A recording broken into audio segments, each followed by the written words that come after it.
Can I ask you something gentle, but important? Have you ever looked at someone you love, maybe your mom, your dad, your spouse, and felt like they're slowly disappearing?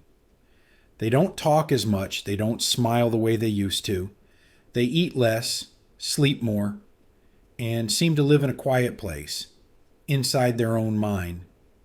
And when you bring it up, someone says, "Oh, she's just getting older," or worse, "He's always been that way." But deep down, something doesn't feel right.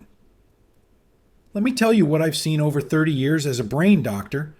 Depression in the elderly is real. It is common, and it is often missed. Why? Because it doesn't always look like sadness. It hides behind fatigue. It whispers through body aches. It wears the mask of normal aging. And in that quiet, many lives slip through the cracks.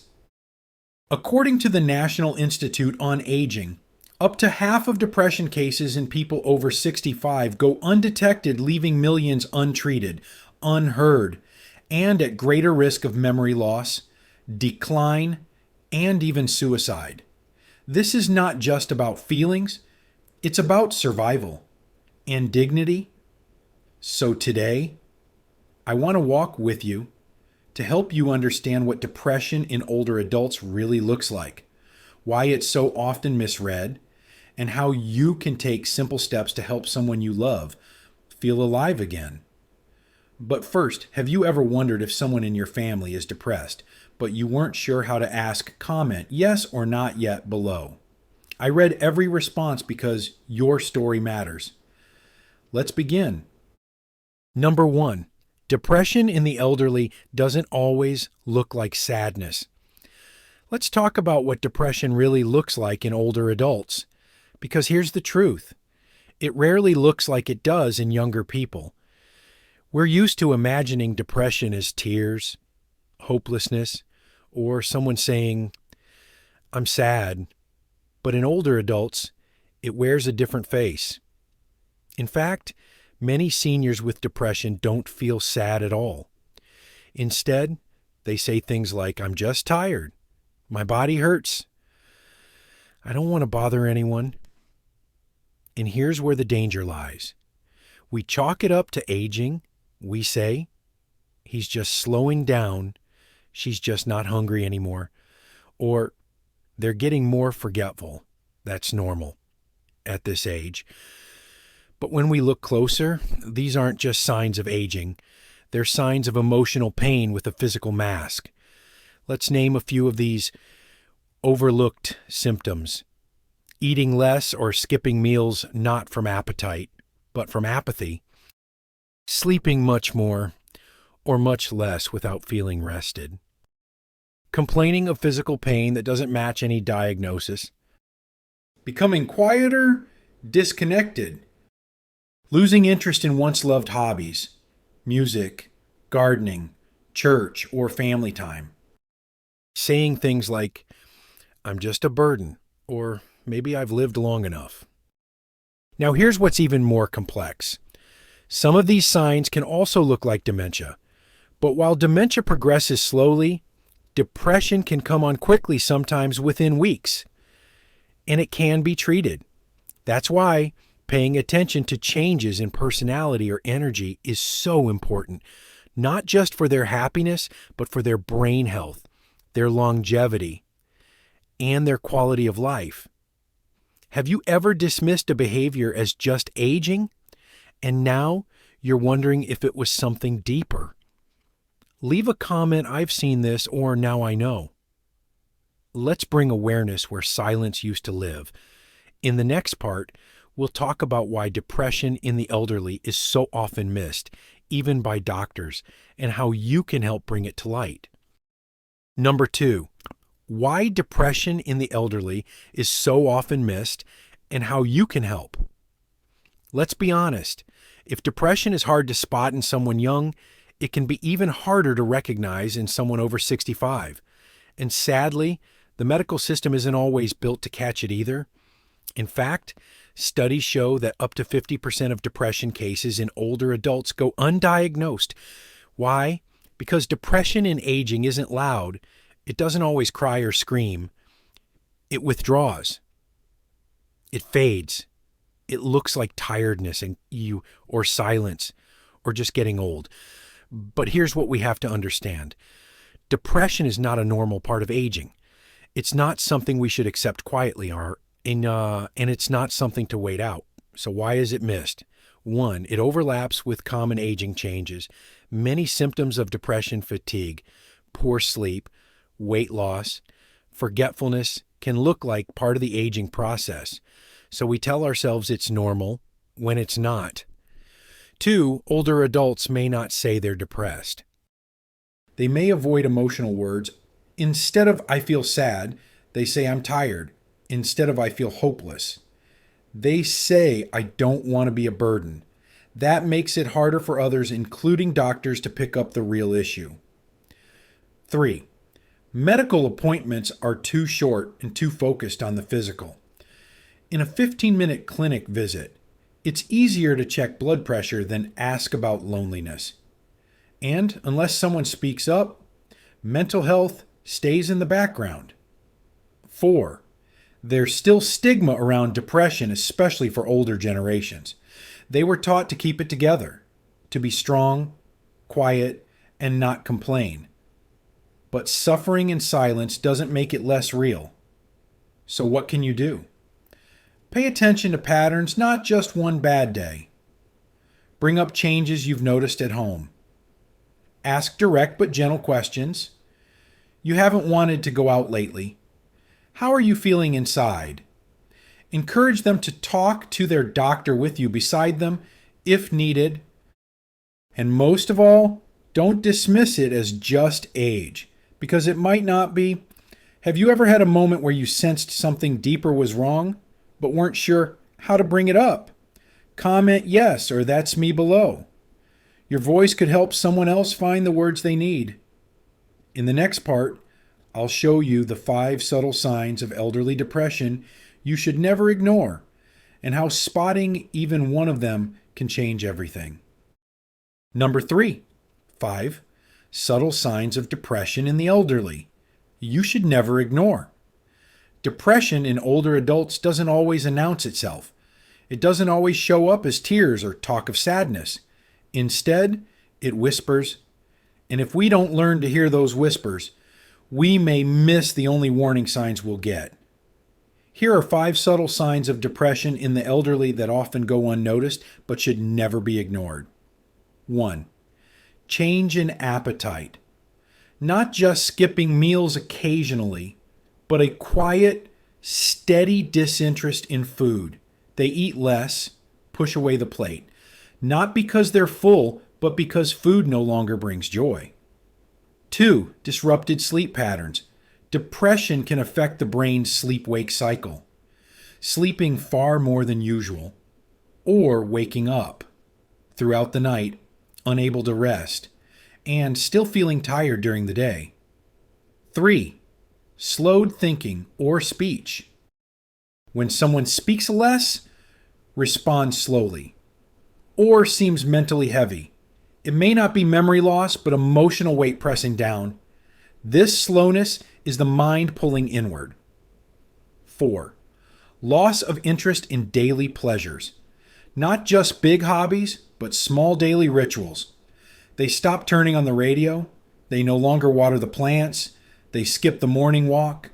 The color fades from the day. 5. Expressing feelings of being a burden.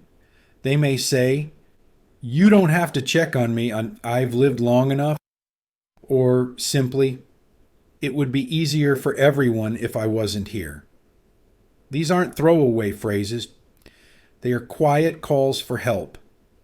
These signs are often written off as just aging, but they're not. They're signs that the brain and the heart are pulling away.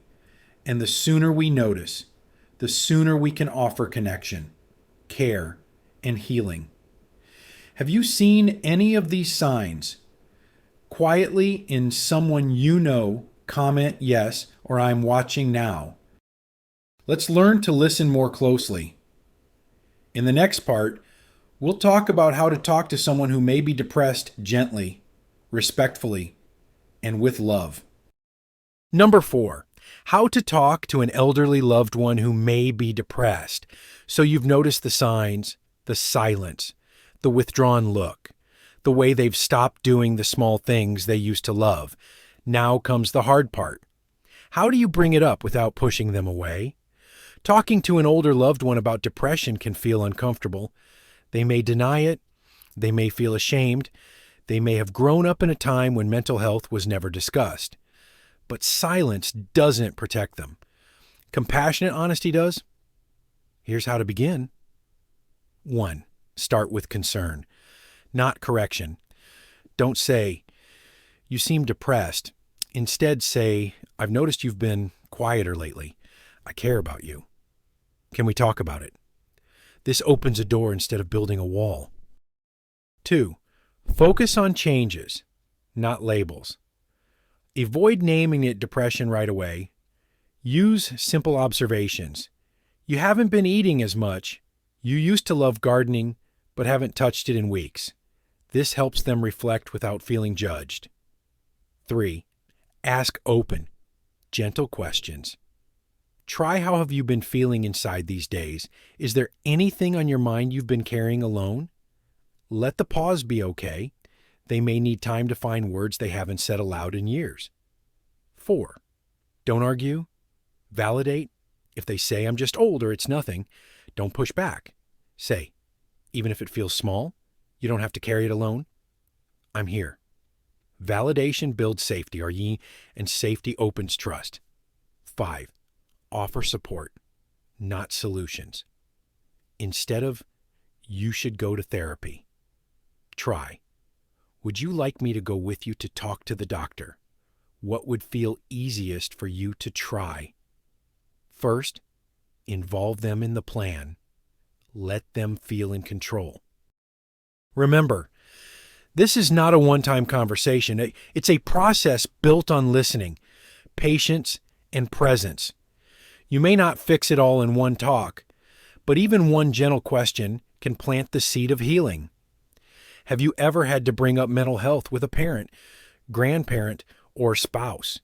If so, how did it go?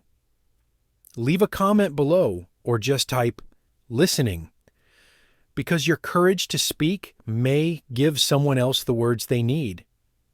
In the next part, we'll share tools and treatments that actually help, from screening to support, medication to movement, because depression is treatable, but only if we talk about it. Number 5, what actually works. Tools and treatments for depression in the elderly. If depression in older adults is so common and so often missed, then what actually helps? The good news is we have tools. We have options. We have hope. And the key to helping someone isn't just doing more, it's doing the right things in the right order with the right support. Let's walk through what works gently, clearly, and practically. 1, ask for a screening, especially the right one. Many older adults don't fit traditional depression checklists. So ask your doctor about using the Geriatric Depression Scale GDS, a tool specifically designed for people over 65. It uses simple yes or no questions. It focuses less on emotions, more on behavior, and it often catches what others miss. 2, rule out underlying causes. Depression isn't always just emotional. It can be triggered or worsened by thyroid issues, vitamin B12 deficiency, chronic pain, side effects from medications. A basic blood test and medication review can make a big difference. 3, consider therapy, but tailor it. Talk therapy works, but for older adults, it may need to look different. Shorter sessions, fewer medical terms, more storytelling, more listening. Options like behavioral activation, reminiscence therapy, or even spiritual counseling can feel more natural and less intimidating. 4. Medication when needed and monitored. Antidepressants can help, but older bodies process medications differently. Start low, go slow, monitor carefully, and always weigh the risks and benefits with a trusted physician. 5. Movement, sunlight, and connection. Even 10 minutes of walking outside, even a short phone call, even light stretching by the window. These aren't cures, but they're part of the healing system, the daily rhythms that remind the brain we're still here, we're still alive. There is no one-size-fits-all plan, but there is always a next step. If you or someone you love has been struggling, know this help exists. And recovery isn't about going back, it's about going forward with care. In the final part, I'll leave you with one message that's guided me across 30 years of caring for the aging brain, and how we can carry that message into our families, our communities, and our hearts. As we close this conversation, I want to say something I've learned not from textbooks, but from 30 years of listening to patients and families. The brain doesn't just break, it dims, slowly, quietly. And sometimes, what we think is just aging is really the brain asking for help. We've talked about depression, how it hides, how it hurts, and how, when treated early, it can be reversed, bringing life back to someone we thought was fading. But depression is not the only thief of memory, clarity, or joy. In fact, it's just one of many causes of memory loss in older adults. Others include thyroid problems, medication side effects, B12 deficiency, sleep apnea, infections, and more. And here's the truth. Memory loss is not a diagnosis, it's a symptom. And if we chase the right causes, we can often turn the tide. So in our next video, I want to walk with you through 10 causes of memory loss in the elderly and how to treat or reverse them naturally. Because forgetting names is one thing, but forgetting who we are, that's something we fight for. If someone you love has been more forgetful lately, or if you've ever wondered whether it's dementia or something else, please don't miss this next episode. And comment below. Have you ever seen memory loss reverse in someone you know? Your story might give hope to another family. Thank you for spending this time with me. Thank you for caring. And thank you for being the kind of person who listens not just with your ears, but with your heart.